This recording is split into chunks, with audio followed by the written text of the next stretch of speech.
para peserta program First Olive Oil Summit yang sudi bersama dengan saya sehingga petang ini.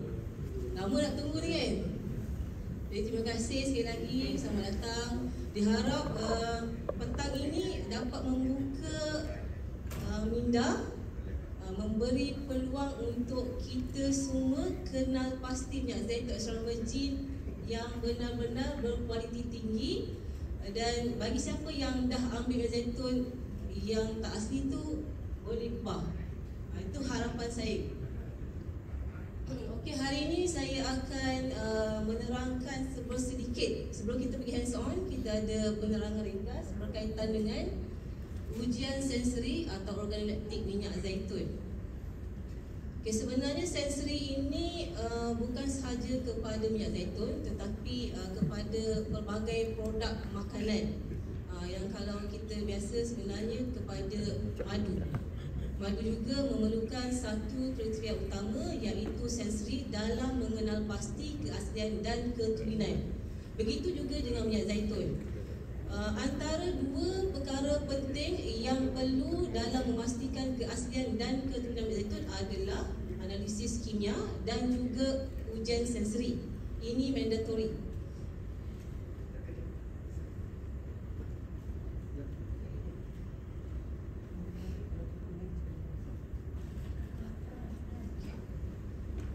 Saya buka dengan satu persoalan kepada semua.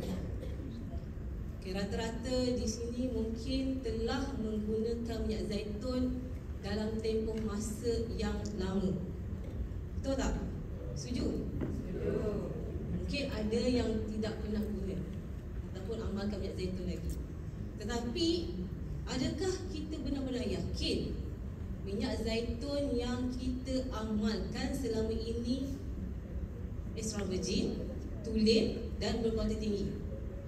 Ataupun sebenarnya minyak tersebut hanya pada dasarnya di botol extra virgin, tapi dalam botol minyak sayuran? Mungkin boleh jadi, betul tak? Okay, jadi objektif saya pada hari ini adalah untuk membincangkan isu keaslian dan keturunan minyak zaitun, kepentingan ujian kimia dan ujian sensori dalam mengesahkan keaslian minyak zaitun, panduan praktikal ringkas. Sebab kalau kompleks, saya rasa tak balik semua. Okay. Kepada pengguna dalam mengenal pasti minyak zaitun tulen dan berkualiti. Okay. Seperti yang telah Prof Harmi kongsikan pada sesi talk pertama dan seterusnya kepada sesi Dr. Nur Azrina dan juga sesi Dr. Nur Azrin, trend mengamalkan makanan organik ataupun makanan berfungsi yang membantu dalam meningkatkan kesihatan dari setahun ke setahun semakin meningkat. Kalau kita lihat tadi Prof Hamni telah nyatakan sebagai contoh di Singapura, peningkatan untuk minyak zaitun semakin tinggi. Begitu juga di Malaysia, di mana rakyat Malaysia telah semakin sedar dalam mengamalkan makanan berfungsi untuk meningkatkan kesihatan diri mereka. Okay, kalau kita lihat daripada laporan World Integrated Trade Solution yang dilaporkan pada tahun 2023, Malaysia mengimport hampir ringgit Malaysia 30 juta minyak zaitun virgin setahun. Dilabelkan sebagai virgin. Okay, dengan nilai import keseluruhan dalam anggaran 991.3 tan metrik setahun. Ini adalah satu jumlah kuantiti yang besar. Kalau besar ni kita ambil memang betul-betul minyak zaitun extra virgin yang tulen, alhamdulillah. Tapi kalau sebaliknya, berapa ramai rakyat Malaysia yang telah tertipu dan secara tidak langsung menyebabkan kemudaratan kepada kesihatan mereka. Okay, dan negara pengimport terbesar adalah daripada Itali, Sepanyol dan juga Morocco. So permintaan yang tinggi tetapi pengeluaran terhad, ini menyebabkan membuka satu peluang kepada pengeluar untuk memanipulasikan minyak zaitun untuk tujuan pasaran. Okay, jadi isu keaslian minyak zaitun ini berkait dengan satu pemalsuan atau penipuan perlabelan. Okay, seperti yang telah Dr. Nur Azmi cakap tadi. Okey, di mana di botol dilabel sebagai extra virgin olive oil, EVOO. That's mean extra virgin olive oil. Tetapi dalam botol mungkin bukan minyak zaitun langsung, bukan minyak zaitun, mungkin minyak sayuran. Sebab kita tidak familiar dengan minyak-minyak sayuran ataupun minyak seed, minyak edible yang kita boleh makan, sebab tak familiar. Di Malaysia kita tak biasa minum minyak bunga matahari, tak biasa minum minyak canola, tak biasa. Jadi mungkin kita minum bukan minyak zaitun, kita ambil minyak daripada bijian yang lain, seed, ataupun minyak sayuran, dan tidak meletakkan label negara asal. Ini antara penipuan yang biasa. Contoh, datang daripada Itali tapi letak kat botol Morocco, ataupun datang daripada Morocco letak kat luar daripada Sepanyol, Spain. Dan juga baka, sebab minyak zaitun ni ada juga dihasilkan daripada satu baka saja ataupun 2 baka atau 3 baka yang berbeza untuk menghasilkan minyak zaitun extra virgin, untuk mendapatkan keharmonian kepada rasa, aroma dan juga bau minyak zaitun tersebut. Jadi kita boleh terima dengan mudah. Jadi ada 2-3 baka yang berbeza untuk menghasilkan satu minyak zaitun extra virgin yang berkualiti tinggi. Ataupun juga keaslian dan keturunan minyak zaitun ini berkisar kepada percampuran dengan minyak bertapis atau minyak sayuran atau bijian yang lain. Sebagai contoh, minyak zaitun yang dihasilkan berkualiti rendah, mutu rendah.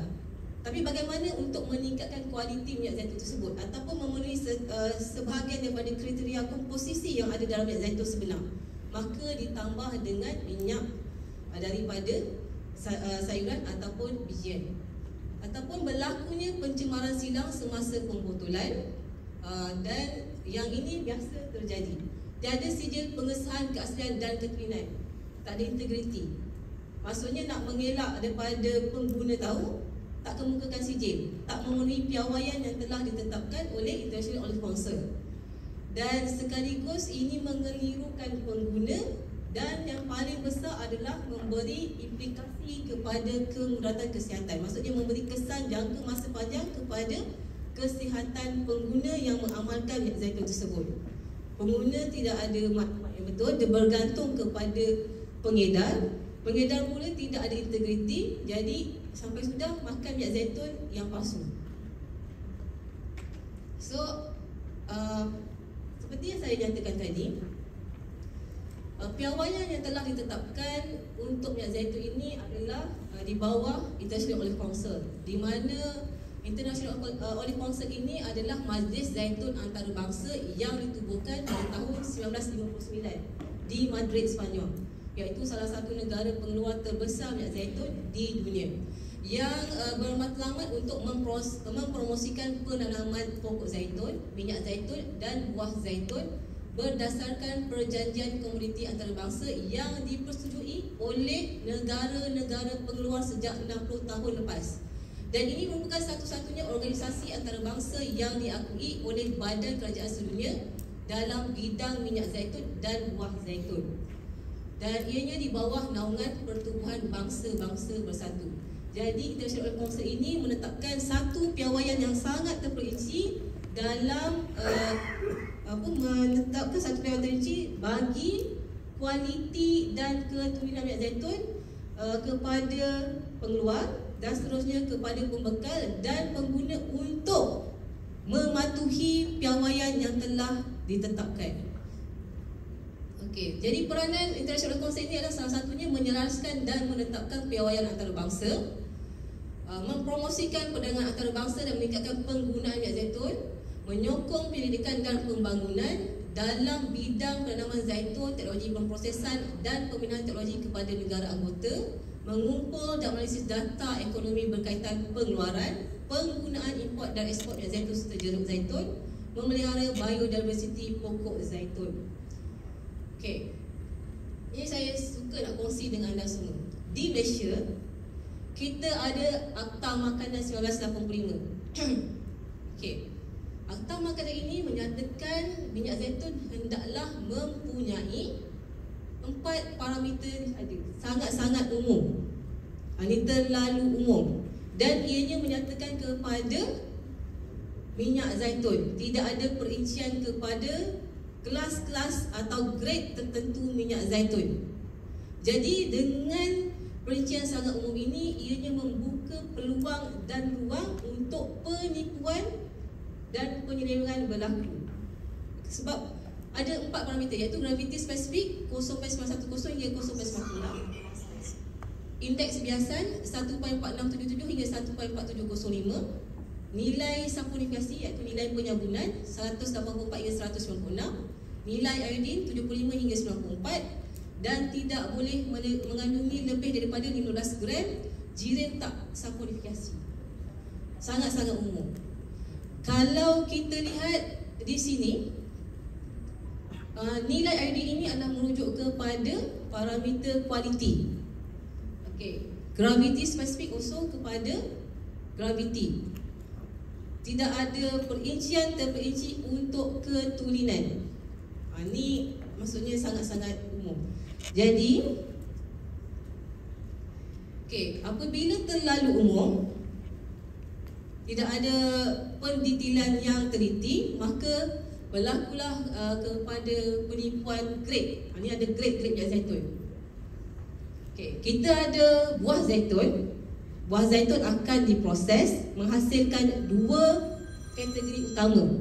Pertama, minyak zaitun. Kedua, hampas zaitun. Dan daripada buah zaitun yang diproses menjadi minyak ini akan terbagi kepada 3 kategori utama: extra virgin, virgin dan lempate. Dari hampas dia akan jadi pomes, maksudnya minyak hampas zaitun. Tetapi apa yang merisaukan dan membimbangkan kita adalah pada kategori 3 kategori ini, 3 kategori yang berbeza: extra virgin, virgin dan lempate. Apa yang membezakan kepada ketiga-tiga kategori ini adalah: pertama, kualiti minyak zaitun yang dihasilkan; kedua, teknik pemprosesan; yang paling penting sekali adalah jenis mana yang sebenarnya kita boleh ambil secara terus dan boleh dimakan. Itu yang paling penting. Dan semua ini bergantung kepada piawaian yang telah ditetapkan oleh International Oil Council. 2 kategori pertama, extra virgin dan virgin, kita boleh ambil terus dan kita terus boleh consume. Tetapi bagi kategori minyak zaitun lempate, kita tidak boleh makan, not fit for human consumption. Maksudnya di sini, apabila minyak zaitun itu dalam kategori lempate, perlulah melalui proses refining, pemurnian, barulah boleh diambil untuk makan. Tapi yang membimbangkan kita, seperti yang telah dikongsi oleh Dr. Nazwi, sekiranya minyak zaitun lempate itu dilabelkan sebagai extra virgin olive oil dan kita ambil pula untuk makan, apa akan jadi kepada kesihatan diri kita? Ini adalah suatu perkara yang sangat membimbangkan kepada pengguna terutamanya dan juga rakyat Malaysia. Kenapa? Apabila pengguna tersebut makan minyak zaitun dan merasakan sedikit kesan yang sangat baik, dia akan sebarkan. Tetapi apa yang disampaikan itu adalah tidak benar, maka ia makin berlarutan. Berlakulah penipuan dan semakin ramai pengguna yang ambil. Okey, ini apa yang telah dinyatakan dengan teliti di bawah International Oil Council, yang mana semua pengeluar, pembekal dan pengimport perlulah mematuhi piawaian yang telah ditetapkan. Okey, ini bagi pengedar, pengeluar termasuk Malaysia sendiri, sebab Malaysia adalah negara pengimport kemudian mengedar, perlulah mematuhi piawaian International Oil Council. Kalau kita hanya bergantung kepada akta makanan, terlalu umum. Jadi akta makanan ini saya rasa perlu diubah dan perlu ditambah untuk kepada kesejahteraan pengguna, bagi mengelakkan risiko kepada kesihatan yang lebih besar. Okey. So klasifikasi minyak zaitun seperti yang saya telah terangkan tadi. Okey, ini pendetailan, iaitu minyak zaitun extra virgin merupakan minyak zaitun yang mempunyai keasidan bebas. Keasidan bebas ini merujuk kepada nilai asid lemak bebas yang kita lihat kepada asid lemak utama dalam minyak zaitun, iaitu asid olik. Mestilah tidak melebihi 0.8 dengan memenuhi semua ciri fizikokimia dan organoleptik. dia kena penuhi dulu, kena patuhi dulu piawai yang telah ditetapkan untuk ciri-ciri tersebut. Okey. Dan begitu juga minyak zaitun virgin merupakan minyak zaitun yang mempunyai nilai asid lemak bebas tidak melebihi 2.0 gram dan memenuhi ciri-ciri fizikokimia serta organoleptik selaras yang telah ditetapkan oleh International Oil Council. Jadi dua kategori tadi, extra virgin dan virgin itu adalah dua minyak zaitun yang boleh kita ambil secara direct. Mestilah mematuhi kepada dua analisis yang telah ditetapkan. Tak boleh salah satu.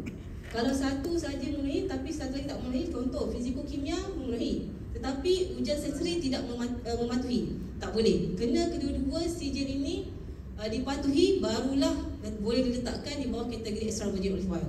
Kerana kedua-dua sijil ini ada menyatakan secara terperinci grade atau kelas tertentu minyak zaitun tersebut.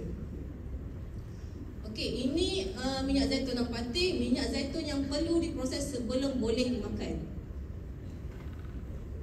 Nyata diterangkan di bawah International Council, minyak ini tidak sesuai untuk dimakan secara langsung dan perlu menjalani proses penebisan terlebih dahulu. Ini memang nyata. Jadi kalau kita test minyak zaitun tersebut, pengguna test hantar ke makmal yang diiktiraf oleh International Council, keluar daripada sijil yang pati. Maksudnya pengeluar minyak zaitun tersebut perlulah melakukan proses refining terlebih dahulu. Tak boleh edarkan terus kepada pengguna. Okay, ini contoh refined olive oil, merupakan minyak zaitun yang diperoleh daripada minyak zaitun virgin melalui proses penapisan tanpa mengubah struktur glicerida asalnya. Okay, dan perlulah mematuhi semua kriteria fizikokimia dan organoleptik yang telah ditetapkan. Okay, ini minyak pomace zaitun daripada hampas. Tadi saya katakan ada dua, satu apabila kita proses buah akan dapat minyak dan hampas. Okay, apa yang dikatakan minyak pomace? Yang diperoleh melalui proses ekstraksi hampas zaitun menggunakan pelarut atau kaedah fizikal lain, tidak termasuk minyak yang dihasilkan melalui proses penyusunan semula. Okey, maksudnya reesterifikasi atau campuran dengan minyak daripada jenis lain, tidak dicampur dengan minyak daripada jenis lain. Jenis maksudnya tak boleh campur dengan minyak sayuran. Ada juga kategori yang menetapkan olive pomace tetapi campur dengan minyak lain sebab nak meningkatkan mutu minyak olive pomace tersebut. Okey. Pengesahan keaslian dan kecukupan minyak zaitun perlulah melibatkan dua perkara utama, iaitu ujian analisis kimia dan juga ujian sensori yang dilaksanakan mengikut kaedah yang telah ditetapkan oleh International Oil Council di makmal yang diiktiraf oleh International Council. Tak boleh buat analisis di makmal yang tidak mendapat penilaian oleh International Council. Contoh, hantar kat Malaysia. Sebab makmal di Malaysia tak mengikut kaedah yang telah ditetapkan. Sebab Malaysia bukan negara pengeluar, jadi kaedah yang digunakan adalah berbeza dengan kaedah analisis yang dijalankan oleh negara pengeluar. Sebab dia ada spesifikasi tertentu yang perlu dipatuhi. Dan perlulah melaksanakan mandatory, mesti ada kedua-dua sijil ini. Barulah kita boleh pastikan minyak zaitun tersebut asli ataupun tidak, tulen dan dalam kategori yang mana. Okey, ini yang saya ingin bincangkan dengan lebih terperinci. Apa yang dinyatakan di bawah ujian fizikokimia untuk ketulinan minyak zaitun. Bagi ujian fizikokimia, komposisi asid lemak seperti yang ditentukan melalui kromatografi gas perlulah dipatuhi. Apakah itu komposisi kimia? Okay, komposisi kimia dalam minyak zaitun, okay, kita boleh detailkan, terperincikan kepada asid lemak mono tidak tebu, asid lemak poli tidak tebu, dan asid lemak tebu yang terbahagi kepada asid lemak rantai pendek, asid lemak rantai sederhana dan juga asid lemak rantai panjang. Maksudnya kesemua kriteria ini perlulah dipatuhi dalam jumlah yang telah ditetapkan. Nombor 2 adalah kandungan asid lemak trans. Nombor 3 adalah komposisi sterol dan triterpene dialkohol. Dan yang keempat adalah kandungan wax. Kelima, perbezaan maksimum antara kandungan triacid glycerol ECM42 sebenar dan teori. Okey, di sini apabila berlakunya percampuran dengan minyak daripada sayuran ataupun seed, ECN 42 ni akan berubah, berbeza, dia akan ada perubahan. Bagi mereka yang tidak ada kepakaran dalam membuat justifikasi untuk analisis, mereka kata okey, minyak zaitun ni dah lepas kepada beberapa parameter tetapi tidak melihat kepada ECN 42. Maka terlepaslah. Dan dia kata oh ni minyak zaitun asli. Tapi ini sebenarnya penting. Sebab apabila dicampurkan dengan minyak seed, dia akan melihat kepada kandungan asid olik. Jadi di sini kita kena lebih teliti. Sebab ini sangat-sangat tricky. Hanya yang faham baru boleh melihat kepada ECN 42. Maksudnya apa yang telah ditetapkan oleh International Council ini daripada pakar-pakar bidang yang ditetapkan, maksudnya contoh bidang kimia, mereka mempunyai kepakaran tertentu dalam mengenal pasti apakah yang akan cuba diolah atau diubah setiap yang ada dalam minyak tu, perincian dia. Sebab itu saya kata tadi, di dalam akta makanan perinciannya terlalu umum, kerana perlu lebih penelitian. Jadi perlulah dimasukkan beberapa data penting ataupun perincian penting daripada International Council untuk ditambah baikkan ke dalam akta makanan tersebut untuk memastikan hak pengguna terjamin dan bagi mengelakkan kepada masalah kesihatan yang lebih besar. Okey, yang keenam adalah kandungan sixmadain, ketujuh kandungan 2-galactonium monopalmitate, dan ke-8 adalah unsaturated matter. Unsaturated matter ini merujuk kepada kumpulan-kumpulan minor yang hadir di dalam minyak zaitun. Okey, ini adalah kriteria kualiti minyak zaitun. Kita boleh lihat kat sini, dia punya perincian yang begitu teliti dan terperinci. Okey, bagi kualiti kita ada ciri organoleptik, bau dan rasa. Ini yang semua tak sabar nak tunggu nanti. Tapi sabar dulu, kena faham dulu, baru boleh buat hands on. Okey, bau bagi median kecacatan dan juga median of fruity, nilai asid lemak bebas, nilai peroksida, spektrum warna, kandungan fenol, fatty acid, anti-ester. Beberapa kriteria ini adalah merujuk kepada kualiti minyak zaitun. Dan sekiranya kita memahami dengan lebih terperinci, kita akan faham minyak zaitun itu telah teroksida ataupun tidak melalui beberapa parameter yang telah ditetapkan. Okey, jadi bagi ujian sensori ataupun organoleptik ini, apakah kepentingan ujian tersebut? Okey, pertama, penentuan kepada pengkelasan minyak zaitun. Tadi saya dah nyatakan dengan lebih awal beberapa kelas minyak zaitun. Jadi sensori ini bertujuan untuk menentukan grade atau kelas tertentu minyak zaitun tersebut. Memastikan kualiti minyak zaitun terjaga. Apabila kita buat sensori, kita boleh hidu, boleh rasa, dan kita akan dapat perbezaan kepada kelingkatan minyak tersebut. Secara tidak langsung kita boleh menilai kualiti minyak zaitun yang kita ambil. Seterusnya, memastikan keaslian dan keturunan minyak zaitun. Dan ujian ini juga adalah salah satu perkara yang penting yang perlu dipatuhi oleh semua pengeluar, pengimport dan juga pengedar. Okey, ini saya kongsikan salah satu analisis yang dijalankan di makmal yang diiktiraf oleh International Council. Okey, ini saya kongsikan kepada anda. Apabila anda dapat report, contoh kita beli minyak zaitun, okey, kita minta bagi analisis kimia. So kita perlu baca. Nak baca kat mana? Nak lihat kat mana? Okey, contoh yang perlu kita lihat adalah nilai asid lemak bebas. Ini merujuk kepada kualiti. Dan seterusnya kepada spektrum warna dan anti-ester. Parameter keturunan. Okey, parameter keturunan kita perlu lihat kepada kandungan wax. Sini ada contoh kandungan wax. Dan kita boleh lihat juga kepada total sterol. So daripada nilai yang kita dapat, ini adalah limit dia. So kesemua limit yang tertera ini kena pastikan duduk dalam julat yang dinyatakan bagi kriteria tertentu minyak zaitun. Contohnya kalau minyak zaitun extra virgin, kriteria julat dia ada berapa disenaraikan secara spesifik. Ini contoh report bagi ujian organoleptik yang mengkategorikan sebagai extra virgin olive oil. Okay, report jelas menyatakan virgin extra dengan nilai kecacatan, tak ada langsung cacat pada minyak tersebut, kosong, tak boleh ada cacat. Maksudnya tak boleh ada defect. Apa yang kita katakan defect, tak boleh ada satu langsung pun sifat negatif. Jadi kosong kat sini. Dengan nilai fruity 7.4. Okey. Ini contoh analisis yang dikeluarkan bagi minyak zaitun dalam kategori not fit for human consumption. Okay, beberapa parameter Q merujuk kepada kualiti. Kalau kita lihat di sini, nilai kualiti 0.52. Memenuhi tak nilai piawai yang telah ditetapkan? Ya, memenuhi sebab nilai piawai adalah 0.8. Tetapi bagaimana pula dengan beberapa parameter kualiti yang lain? Contoh nilai peroxide index.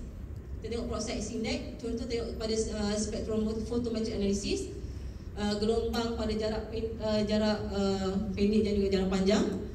Dia ada beberapa parameter yang telah terlepas daripada julat untuk minyak zaitun extra virgin. Contoh di sini dah lebih daripada 2.50. Okey.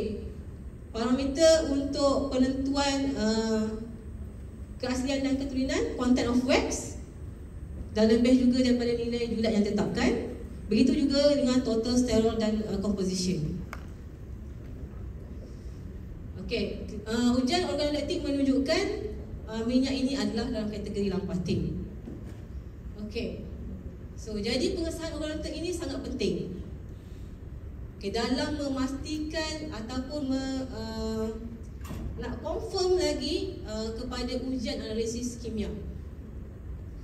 Dan ujian ini dilaksanakan oleh mereka yang betul-betul pakar dalam bidangnya.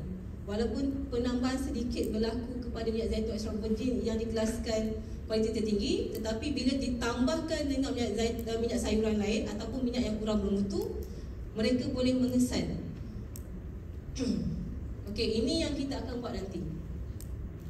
So, kita akan bau minyak zaitun.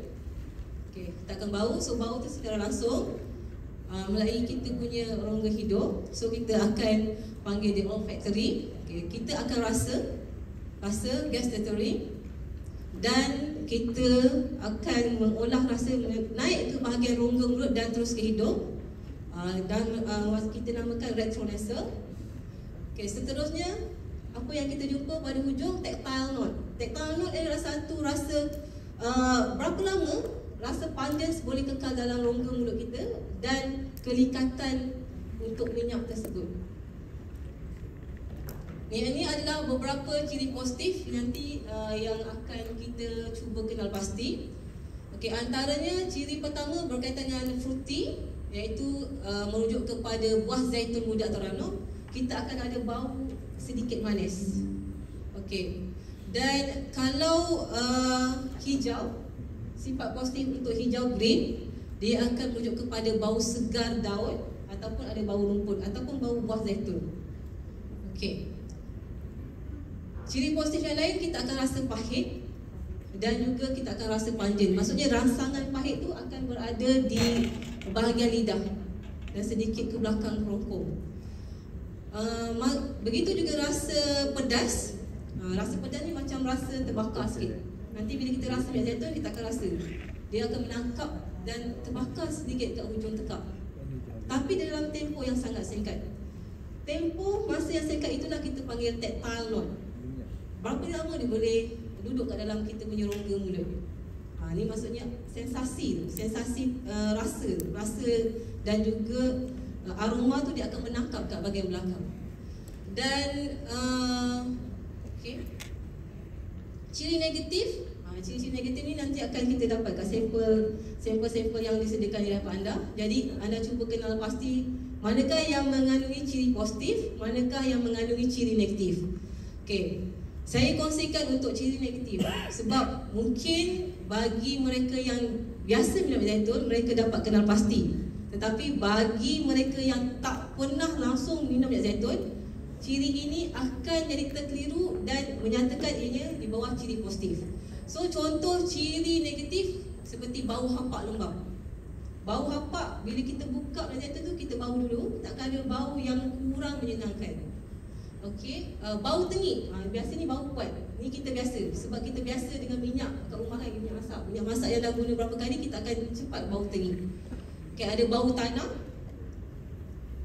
Okey, bau timun sedikit masam. Pada hujung bau tu kita akan ada bau masam. Bau kayu basah macam kayu yang lama terperap dalam air, so kita akan ada bau kayu basah tu. Bau kulat akan ada pada setengah minyak zaitun yang lama. Rasa berlumpur, ada juga saya kena pasti rasa berlumpur ini dalam setengah minyak.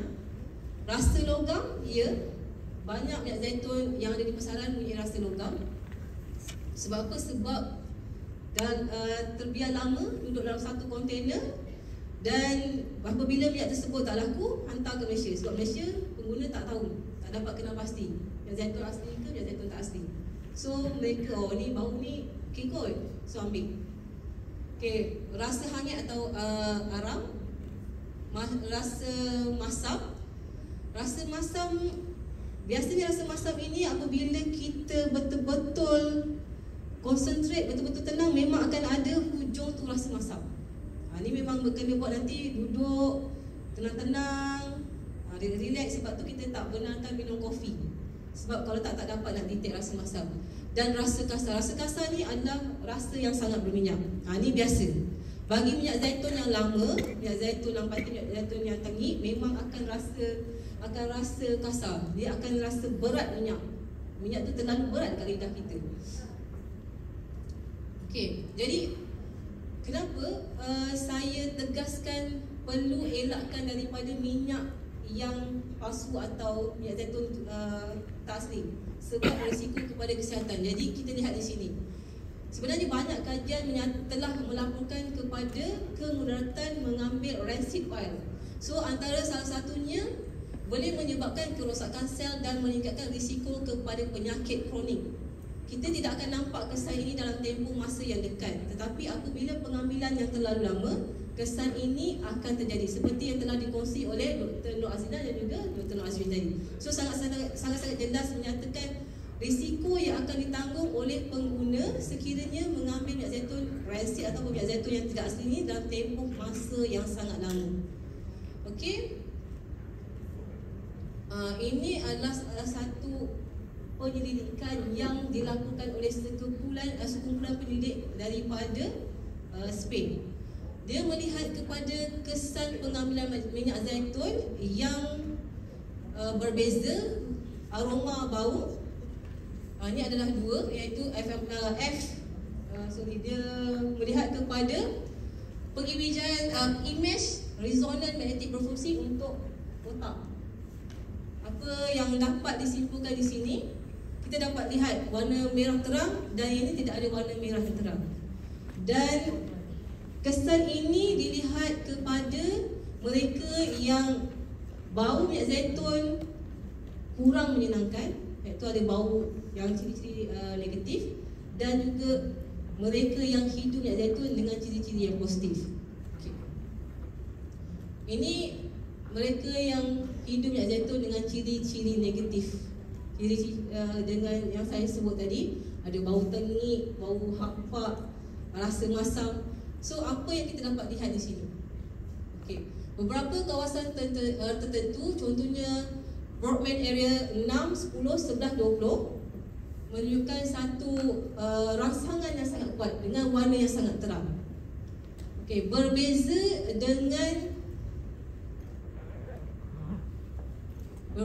dengan image yang ini. Ini adalah contoh mereka yang hidu aroma bau dengan ciri-ciri yang positif, bau dengan ciri-ciri yang menyenangkan. Tidak ada satu rangsangan yang sangat kuat kepada image di kawasan-kawasan tertentu, Broadman area di otak mereka. Ini akan memberikan kesan jangka masa panjang dalam memori pengguna minyak zaitun yang amalkan minyak zaitun bersifat negatif. Okey, sebab apa? Kawasan-kawasan Broadman area 6, 10, 11, 20 ini merujuk kepada beberapa fungsi memori untuk jangka masa pendek dan jangka masa panjang, dan di samping itu juga ia akan memberikan kesan kepada tingkah laku manusia.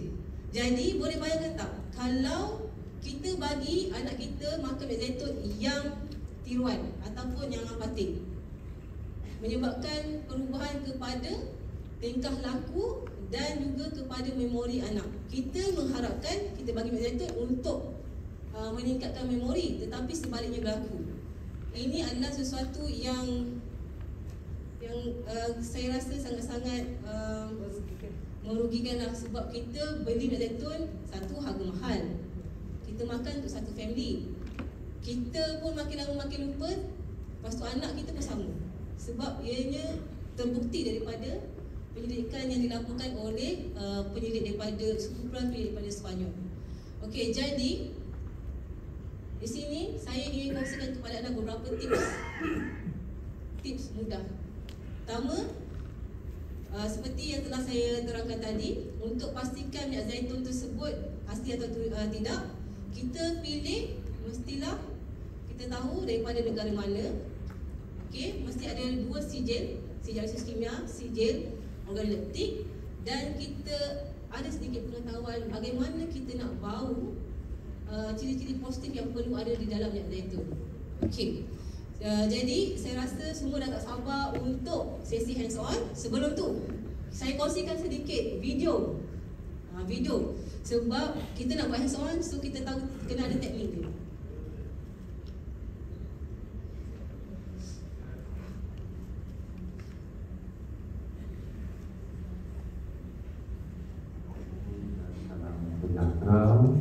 InsyaAllah pada hari ini saya akan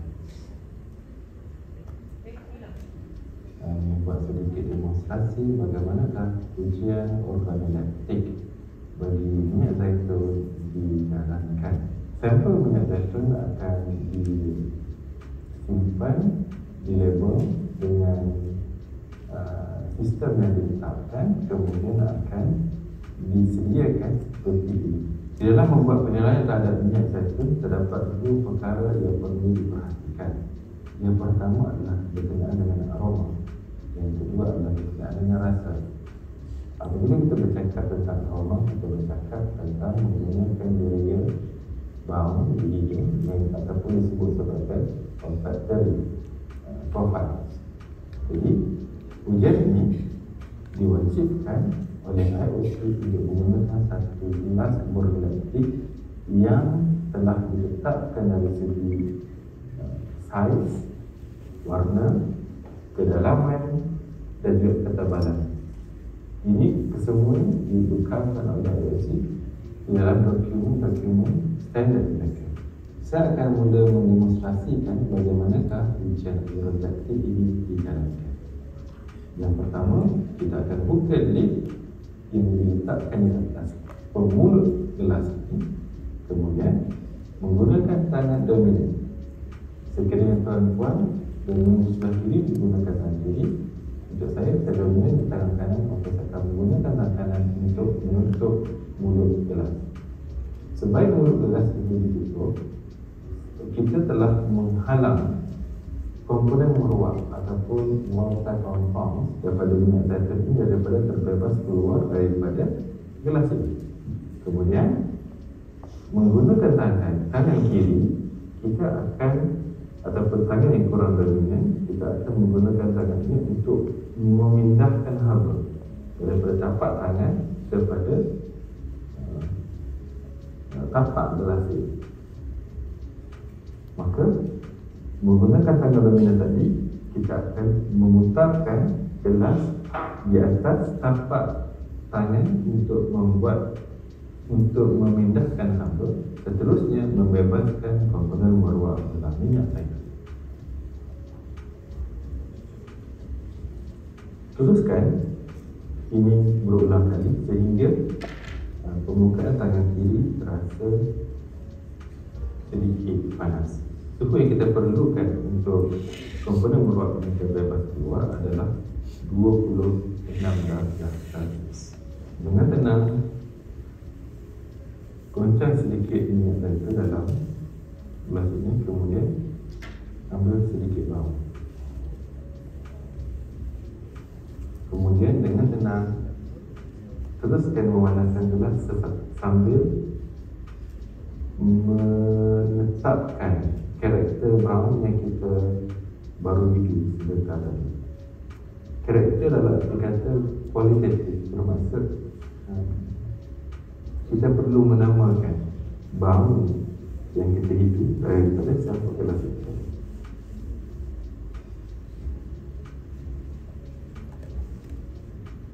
Kemudian untuk kali yang kedua, hidup sekali lagi untuk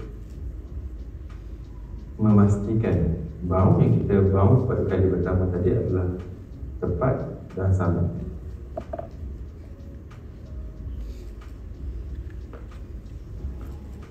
Baik. Setelah itu, kita akan mula menetapkan, memberikan skor kepada bau yang kita hidup berdasarkan kualitatif ataupun karakter. Sebaik sahaja kita selesai memberikan karakter ataupun penilaian kualitatif terhadap karakter bau minyak zaitun itu tadi, kita akan menjalankan proses kuantitatif ataupun grading bau minyak zaitun. Grading minyak zaitun akan terbahagi kepada 3 julat.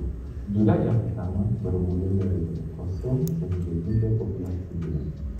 Julat yang kedua akan bermula daripada 4.0 sehingga 6.9. Manakala julat yang ketiga akan bermula daripada 7.0 sehingga 10. Julat ini ditentukan berdasarkan kekuatan bau minyak zaitun yang dipanaskan di dalam gelas. Baik, saya akan menunjukkan bagaimanakah grading ataupun pemakaran kuantitatif minyak zaitun di gelas.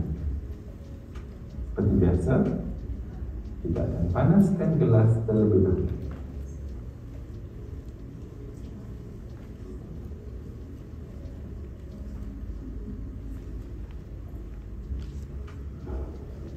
Kemudian apabila gelas terasa panas, kita akan membuat penilaian yang pertama, hidup.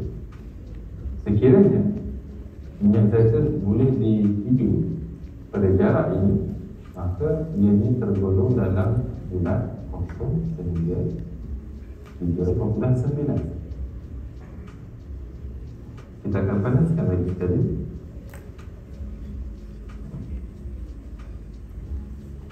Sekiranya bau ini masih boleh dikesan pada jarak ini,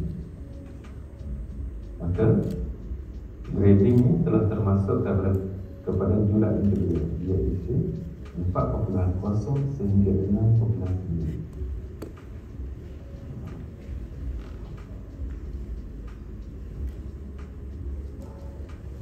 Manakala sekiranya bau minyak zaitun boleh dikesan pada jarak ini,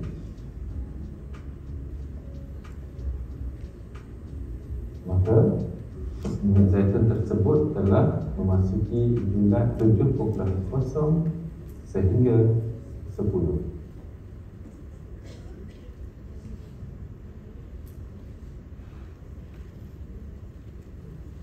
Kita telah lihat tadi sedikit demonstrasi untuk sesi aroma bau.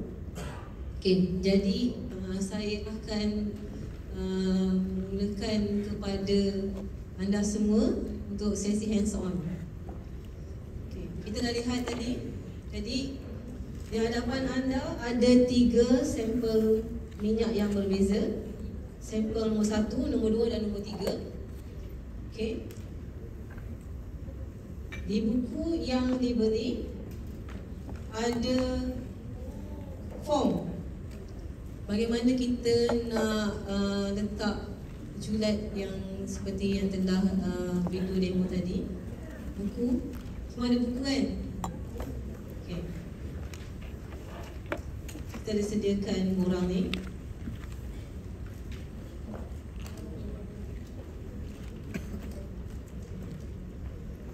Di borang ada tertulis fruity muddy sediment. Ini adalah di bahagian atas, ini adalah untuk sifat-sifat negatif. Okey. Sini ada rancid, lepas tu ada bau masam, rhinorrhea. Okey, ni semua adalah untuk ciri-ciri negatif ataupun kita panggil kecacatan. Bagi minyak zaitun extra virgin tidak boleh ada satu pun ciri negatif. Ada?